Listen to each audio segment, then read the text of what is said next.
The late Yogi Berra once said, "You can observe a lot just by watching." And in this week's gospel reading, Jesus observes a lot just by watching. And through his observations, he teaches his followers the importance of humility and generosity. First, Jesus notes the scribes in their long flowing robes, with their long flowing prayers. I admit, I always cringe when I hear these words. Don't be fooled, Jesus says. On the outside, they seem godly, but Jesus sees their hearts and said they are corrupt, set on greed, self-serving ways, and outward appearances only. Then Jesus observes the crowd at the treasury and sees the wealthy contributing from their abundance, but a poor widow putting in everything she has.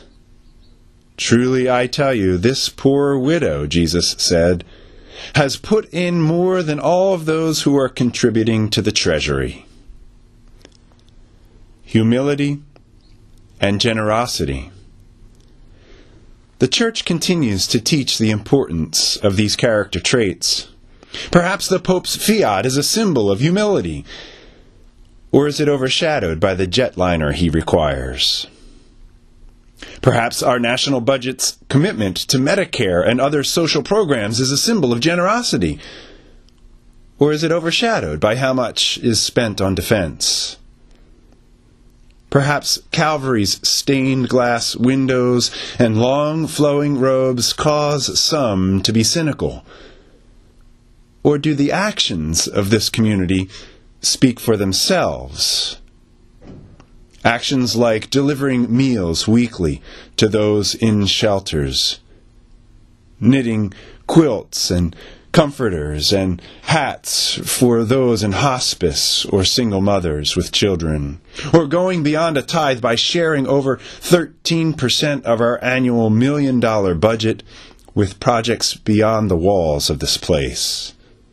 Building water wells in Africa, supporting the growth of the Bible school in Slovakia, sending our youth to the national gathering in Detroit, and so much more. Humility and generosity. I believe by God's grace you will find both in this community. One final comment about this reading. Jesus said, "Beware of the scribes who like to be greeted with respect in the marketplaces." This phrase always reminds me of my father, who is a retired pastor. And I can remember going to the grocery store with him when I was a little boy, time and time again, and in just about every aisle of the Acme, there was someone who knew him from the church or the community.